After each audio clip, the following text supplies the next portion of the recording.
there are millionaires and billionaires who are pouring all this money in. But tonight we can look and see that it is the people united who will never be defeated. The people of Astoria to South Jamaica to Far Rockaway are going to have a huge response in this election on tomorrow. And we are going to carry this city into the future. And yes, there are those who doubt what this campaign is representative of. There are those who say we can't have free buses, that we can't build real affordable housing for the people who've lived in this city and beloved this city forever. And what I would say is those people have very little imagination. They have very little imagination. But in Zohran Mamdani, we have a candidate who dares to dream. In Zohran Mamdani, we have a candidate who dares to dream. And no, we won't simply be a city of no. We will be a city of yes. We will be a city who dreams big. And no, in 4 years, all the pundits here were right. Did he resolve every issue under the sun? And that's not possible. But we will fight like hell to make sure that this is a city that is representative of every New Yorker in this country, and every New Yorker in this city, and every New Yorker in this borough. So it gives me great. Am I introducing you? Yes, sir. All right, got it. So great. We are in the Republic of Astoria. We are in the Republic of Astoria, the People's Republic. But let me say this. Let me end in this. Vision, vision, vision, vision is what Zohran is representative of. Vision is the art of seeing what's invisible to others. And when people say we can't get a lot of these initiatives done, we say to them, hell no, we not going home. Hell no, we're going to stand up for every person in this borough and city who felt like their voices have not been heard. Hell no, we're going to stand up for those who felt like this has not been a city of theirs, a city that has gotten far out of reach. With that being said, it gives me great honor to bring up my socialist brother. I'm sorry. And let me just end in this. Dr. King was called the socialist. Dr. King was despised and called a communist as well. And our brother has brought a clear message that capitalism has to work for everyone. Capitalism can't be for those up top. Capitalism has to work for the people at the bottom as well. And it gives me great privilege to bring up somebody who's done a lot of work in the state senate to ensure that this is a city and a state that work for everyone. And that is my brother, State Senator Michael Gianaris. Thank you. Good evening, everybody. Good evening. So my name is Mike Gianaris. I'm the Deputy Leader of the State Senate, and I have been associated with some issues through my time in state government. I'm known as the guy who killed the Amazon deal not a few blocks away from here. I was a big part of taking down the IDC in the state Senate. Yes, sir. We took down the Republican majority in the state Senate. Yes, sir. Now, what do all those things have in common? They were championed by one Andrew Cuomo. Amen. Donald Trump's choice for mayor of the city of New York. Now, if you're all standing here following this rally, you may have missed that just moments ago, Andrew Cuomo actually said he wants this race to be decided by the Republicans in New York City. Yeah, I'm not joking. He said this in an interview. He said now it's up to the Republicans. He wants those votes because he knows, just like he got whooped in the Democratic primary, he has no chance with the Democratic voters in New York City. Let's go. Now, I did accomplish those things. I'm really proud of him. But right now, the one thing I'm most known for is that I'm the other guy who helped get the free bus pilot program done. Zohran Mamdani. And I'll tell you, the reason why that's the biggest thing is because his vision has electrified this city. And everybody knows, unlike his opponents, everybody knows what his message is. He wants universal child care. He wants to freeze the rents. He wants buses to be fast and free throughout this city.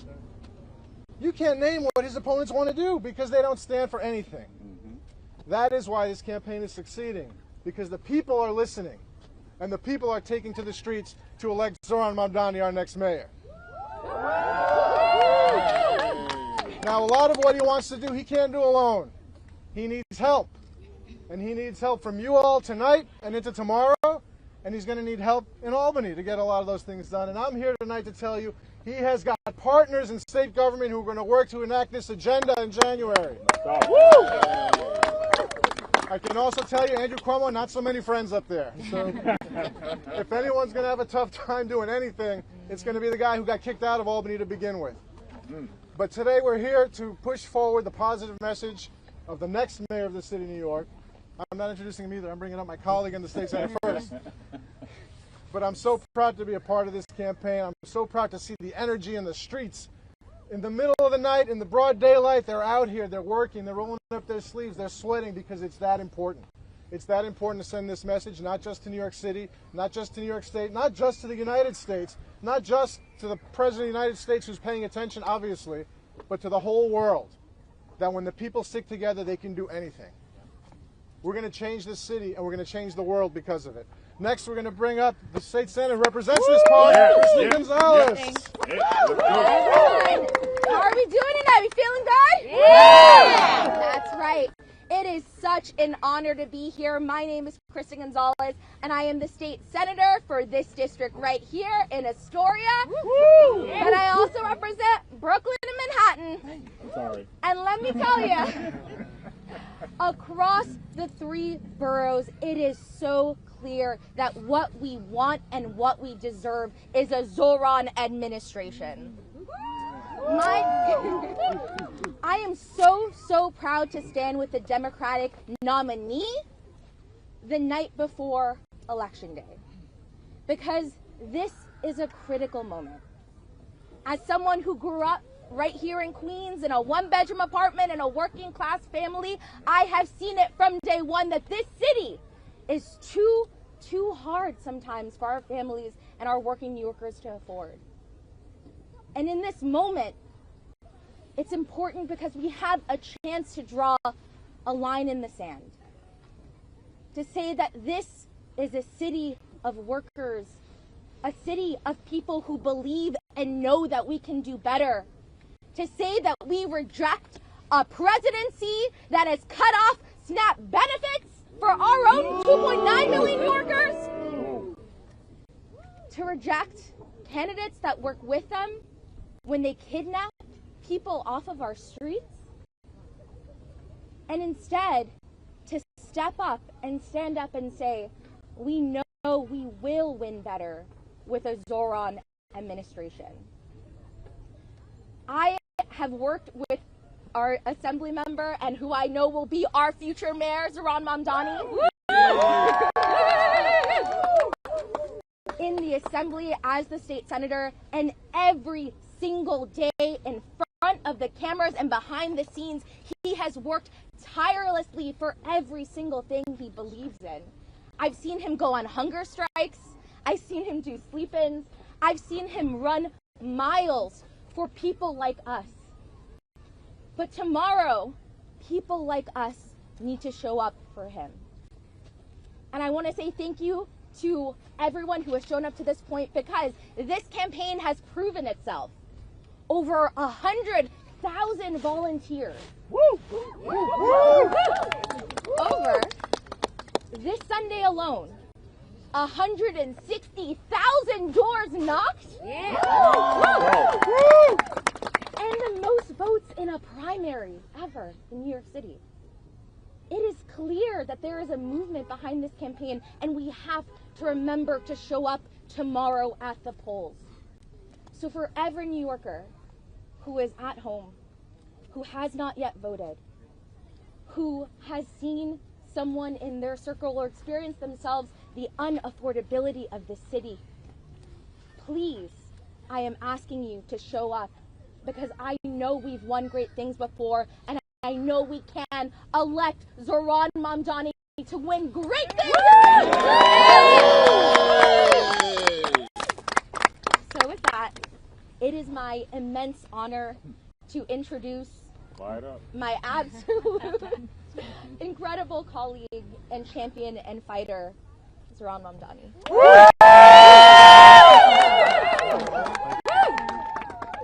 Thank you. Good evening, everyone. It is such a pleasure to be here with all of you today, to be here alongside our borough president, our deputy majority leader, our state senator, our city councilwoman, and countless volunteers who are here for the final night of canvassing before the election. We know what is on the ballot, but I want to take a moment to speak about who is on the ballot tonight. Donald Trump just put out a statement encouraging New Yorkers, saying they must vote for Andrew Cuomo. We know and have known for months that Donald Trump would favor Andrew Cuomo as the mayor. They share the same donors. They share the same small vision. They share the same sense of impunity. And yet in these final days, what was rumored, what was feared, has become naked and unabashed. The MAGA movement's embrace of Andrew Cuomo is reflective of Donald Trump's understanding that this would be the best mayor for him. Not the best mayor for New York City, not the best mayor for New Yorkers, but the best mayor for Donald Trump as his administration. And for all those who question the feasibility of fighting for working people, we speak often about free buses, which costs about $700 million. I would invite you to look at another man who endorsed Andrew Cuomo today, Elon Musk. Elon Musk, for whom it only took $959 million in tax breaks from Andrew Cuomo when he was the governor for his pet projects to get that endorsement. More money than it would cost to make every single bus free in this city. So the question is not how we will pay for it, but whether we want to pay for it. Yes. And so we know, as you all go out tonight to knock on doors, that the New Yorkers you will find on the other side are New Yorkers who are increasingly feeling afraid of their own place in this city. New Yorkers who question whether they can send their children to school, whether they will be able to afford the next rent hike, whether they can actually get groceries with these SNAP cuts. New Yorkers who know that they are under attack from twin crises of an authoritarian administration on one side and the affordability crisis on the other. And as much focus as there is on polls and on predictions, I want you all to raise your hands for me one last time. If every person who is here to canvass can put their hands in the air, because these are the hands that will decide this election. These are the hands that will cast votes. These are the hands that will knock on doors. These are the hands that will call your neighbors. And these are the hands that have brought us to this point of making history in this city. Making history to show that when you focus and fight for working people, you can in fact remake the politics of the place that you call home. And I want to thank every person that's here, because though it is tempting in electoral politics to ascribe an achievement to an individual, it is actually of a collective. And you are all the people who made that collective real. You are the New Yorkers who were with me this morning at 6, and the New Yorkers who are with me this evening at 7. The New Yorkers who have been standing alongside this fight for more than a year. And the reason that the President of the United States of America, the reason that one of the wealthiest men in the world are both trying to get involved at the last minute is that they know we will accomplish everything we have run on. That is what they fear. They fear the power of an example that can show that it need not be this hard to call this city home. It need not be this hard to afford to live in these 5 boroughs. And I thank you because you are on the verge of sharing that example with the world. So hold on to that example tonight. Hold on to it when you're going 10 consecutive not homes in your canvas. Hold on when you're in that second hour and you're asking yourself, should I walk up this 6th flight of stairs? Hold on to it when a person opens their door just a little bit and they show you the despair that they have long associated with politics. Hold on to it because you could open their eyes to a world that they have not seen in this city for so long. And as tempting as it is to think that everyone has been paying attention to this race, just last week a friend of mine, Charlie, knocked on doors in Hell's Kitchen, and he shared afterwards that he met a man who had yet to hear of this campaign. You may find a New Yorker for whom you are the person that introduces them to this fight. And that is why more important than me is you. You are the people who are bringing this fight to the doorsteps of New Yorkers. I will never be able to thank you enough for the privilege of being a part of this movement. And now, with close to just 24 hours until the polls close, let us leave everything out there on the field, my friends. Let us do it together. Let us work so hard this evening and tomorrow that we never have to ask ourselves the question, what if? Let that never be the words that leave our mouth, and let us instead breathe in the victory that each and every one of you have brought forth in this city. Thank you so much.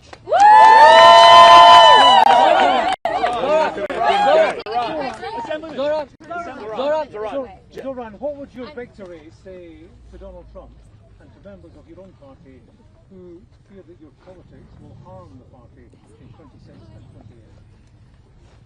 28? Stand in front of the mics, please. Everybody, yes. How are we all doing? Better? Okay. This way. Don't worry, guys. So last night, Donald Trump ran a presidential campaign with the promise of cheaper groceries. Donald Trump ran a presidential campaign committing to lowering the cost of living. What our success will show is that it is not enough to diagnose the despair in working class Americans' lives. You have to actually deliver on the agenda. And that is what we intend to do each and every day while we are in home. What about the relations of members of your own party about your politics? Look, if you're a member of my own party like Andrew Cuomo, I'd understand why you wouldn't support our politics. Because it's a direct challenge to everything that this former governor has stood for. A politics of impunity, a politics of selling out working class people at the behest of his billionaire donors, and a politics of telling New Yorkers what they can't do when really what they mean to say is what they won't do. Jeremy. Assemblymember, I know you just said that this is more naked and a vacuum for your words than previous associations you met. Were you at all surprised to see the president go this far in front of Governor Cuomo? And then also, how do you reckon, I know you've made your own pushes into voter bases that have supported Trump in 2020 or even earlier. So how do you reckon with your own appeals to Trump voters and Cuomo? I will always speak to every New Yorker who calls the city home. And while I'm looking to speak to Donald Trump's voters, Andrew Cuomo is looking to speak to Donald Trump's donors. That's the difference here. These are New Yorkers who voted for the president in the hopes of having a lower cost of living, and who instead found that their despair was exploited as a means by which to deliver the political prosecution of Donald Trump's enemies and the enacting of the single largest deportation force in American history. Now, we knew in the primary that Andrew Cuomo was being funded by the same billionaire donors that gave us Donald Trump's second term. I did not, however, anticipate Andrew Cuomo going from being Donald Trump's puppet to being so nakedly his parrot. What he has said in these last few days, these are words that should shock the conscience of New Yorkers. He has said that diversity is a weakness, while forgetting which black host of the TV show he was on he was actually speaking to. He has laughed and agreed when a radio show host said that I would cheer on another 9/11. He has stood alongside the current mayor of the city as that mayor said that he was endorsing Andrew Cuomo to stop a movement that was burning churches in Nigeria, to stop New York City from becoming Europe.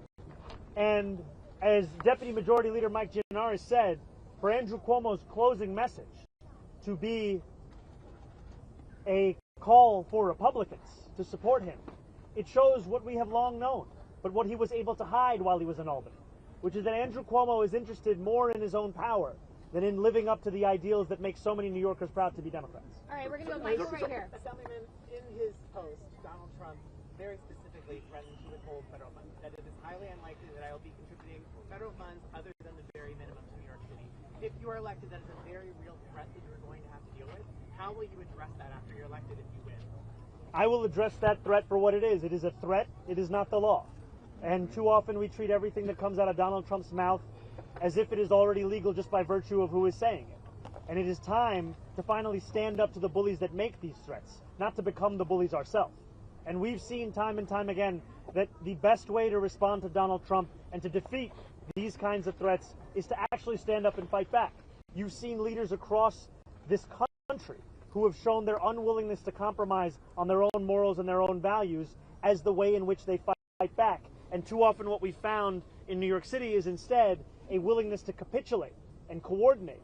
And all of this with the most collaborative mayor you could find for Donald Trump in New York City. Still, the Trump administration was detaining New Yorkers as young as 6. Still, the Trump administration was cutting funding from our schools. Still, the Trump administration was taking $80 million out of our city's budget, and still the Trump administration was threatening $18 billion in cuts for infrastructure projects. My point here is that even with that collaboration, the threats continue. And so it teaches us all that it's time to actually stand up and name this authoritarian crisis for what it is, and to speak about this funding as not something that Donald Trump is giving us here in New York City. This is something that we are in fact owed in New York City. Zohran, Thank you guys so much. Thank you guys. Thank you guys. For you today. Thank you guys.